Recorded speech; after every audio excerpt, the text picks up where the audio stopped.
Welcome back. Here's a good scare. Get up close, face to face with the world's most famous sequential killers. Don't know what that is? They're now known as serial killers. Well, at least it's their characters. That's what Anthony is doing this morning at Haunted Hearthstone. He is live in Appleton. Melaine, good Thursday morning. This is the spot to be. Fridays in October. That's the place to come out to. Hearthstone Historic Museum, and we have a Haunted Hearthstone, and we got killers that we're portraying. 4 of them, 4 groups of killers. Is that right, George? We've got a house full of killers. We're going to be talking about H.H. Holmes, who terrorized Chicago, the Bloody Benders, who terrorized Kansas, Mary Ann Cotton, who dispatched a lot of her husbands in England. And then finally, we're going to be covering Jack the Ripper in a bit of detail. It's going to be informative, but also very unsettling. And that's the balance we're striking. Let me touch on one of those real quickly. Mary Ann Cotton, yes, who you were telling me something about her off air. And she had a number of husbands that she killed, even her own kids. Is that right? Exactly. This was a time when you could get arsenic and life insurance was just coming to the fore. So she murdered 3 out of her 4 husbands and 11 out of her 14 children, all with arsenic, all for the insurance money. And we're going to be having her making soup in the kitchen. Oh, wow. And this is from the late 1800s, is that correct? That's exactly right. And what we wanted to also talk about is this killer that many of us have heard about, Jack the Ripper. Jack the Ripper, maybe the most famous serial or sequential killer in Victorian England.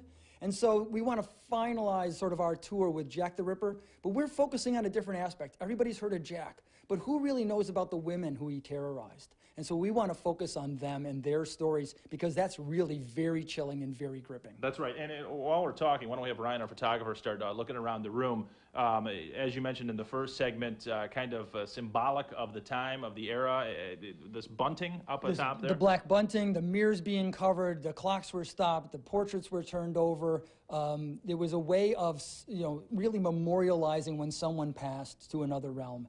And Victorians were very big on making that a huge public statement about their mourning. And the killers of this time, I mean, a lot of times they'd be getting away with this stuff because they didn't have probably obviously the technology that we have today to prevent this. The Bloody Benders were never caught. Jack the Ripper was never caught. I mean, they just disappeared into the ether. They vanished into these large cities and were never heard of again. Okay, and we do have Emily with us for this segment. She is going to do a little vignette for us, and she is portraying one of the victims of Jack the Ripper. Is that correct? That's right. Emily Ayler is one of our victims, and she's going to tell the story of the first victim of Jack the Ripper. Right, and Emily, that's her real name. Yes, Emily is her real name. The girl's name that she's portraying? Mary Ann Nichols. Mary Ann Nichols. Okay, all right, let's let Emily go ahead. Of course, you know his name. But do you know my name? I am Mary Ann Nichols of Whitechapel. Of course, I was married and had 5 children. But did you know that? No, of course, you know him. But you don't know me. All right, very good. And anticipating that this is going to be really exciting because you said the tour, when you come on out, generally groups of like 8 to 10 people. 8 to 10 people. We start in the basement. We bring them all the way up through the entire house. And it takes like an hour. It takes about an hour to visit all of these serial killers. It is really kind of an eerie way to spend a Friday night, but I think you'll find it as a great alternative to sort of the standard haunted house. Where do you want to go to sign up for these, George? We can go right to our website, which is hearthstonemuseum.org, and you can get tickets. In fact, if you get them online, you save a few bucks than buying them at the door.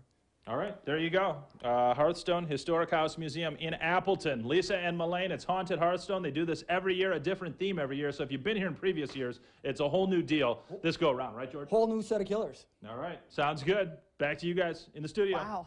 And it's super, super popular. So as the graphic said, advance tickets are recommended. Thanks, Anthony.